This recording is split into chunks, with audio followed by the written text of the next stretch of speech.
আসসালামু আলাইকুম এভরিওয়ান। আজকে আমরা পড়ব বুট সাইড কম্পোজিশনের দ্বিতীয় পার্টটি। আমরা শুধু রিডিং পড়ব না, আমরা এটা শিখবো যে কিভাবে একটা কম্পোজিশন আমরা মুখস্থ করলে সেটাকে দীর্ঘদিন আমরা ধরে রাখতে পারবো। আচ্ছা, আমরা পড়া শুরু করি। আজকে আমাদের টপিকের নাম হচ্ছে ইনফ্লুয়েন্স অফ।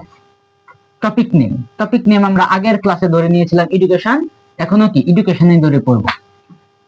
তাহলে আমরা বলতে পারি ইনফ্লুয়েন্স অফ এডুকেশন। প্রথম লাইনটা হচ্ছে এমন, although education is a global faculty and invincible মানে হচ্ছে অপরাজেয়। যদিও এডুকেশনটা হচ্ছে কি একটা বৈশ্বিক ঔষধ এবং অপরাজেয়, it effect is greatly felt। ইহার প্রভাব কি আমরা অনুভব করতে পারি, বা ইহার প্রভাব গ্রেটলি ফিল্ড মানে কি অনুভব করা যায়, ইহার প্রভাব অনুভব করা যায়। দেখবে একজন শিক্ষিত মানুষ এবং একজন অশিক্ষিত মানুষের মধ্যে অনেক পার্থক্য। একজন শিক্ষিত মানুষ যে তার আচার আচরণে কি তুমি অনুভব করতে পারবা না যে উনি কি শিক্ষিত মানুষ। এটাই বলছে স্যার। এরপর বলছে we should not forget that, আমাদের বলা উচিত নয় we have responsibilities for the prosperity of education. মানে শিক্ষা ক্ষেত্রে উন্নতি আমাদের দায়িত্ব, শিক্ষিত হওয়া কি আমাদের দায়িত্ব। উই বিলিভ দ্যাট, আমাদের বিশ্বাস করতে হবে যে the influence of education can go a long way for the welfare of people। মানে কি, মানে হচ্ছে আমাদের বিশ্বাস করতে হবে যে এডুকেশনের প্রভাবটা আমাদের, বা এডুকেশনের প্রভাবটি আমাদের কি অনেক দূর এগিয়ে নিয়ে যাবে, বা লোকজনকে অনেক দূর কি এগিয়ে নিয়ে যায়। There are many phases of education। শিক্ষার অনেক কি পর্যায় আছে স্যার। ফেজেস মানে কি পর্যায়, শিক্ষার অনেক পর্যায় আছে। which can give us a great influence upon our life। যেগুলো কি আমাদের জীবনে অনেক কি প্রভাব ফেলে, যে পর্যায়গুলো কি আমাদের জীবনে অনেক প্রভাব ফেলে। এরপর বলছে sir, man always wants to get the best way of life। মানুষ চায় জীবনে কি উন্নতি করতে অথবা কি ভালো থাকতে।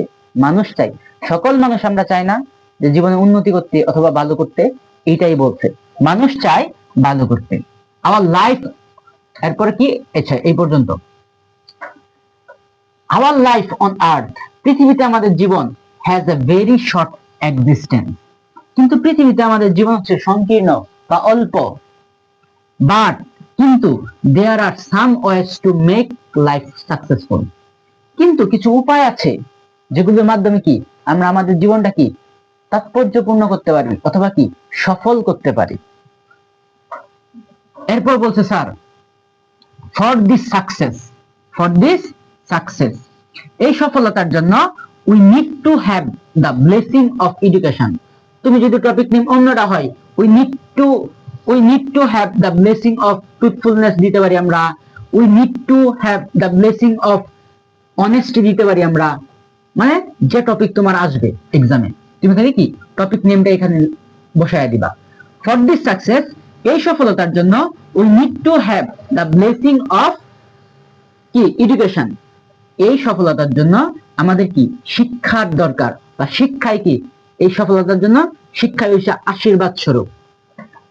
Hour society is not out of hindrance. আমাদের হ্যান্ড্রেন্স মানে হচ্ছে বাধা অথবা বিপত্তি বা প্রতিবন্ধকতা।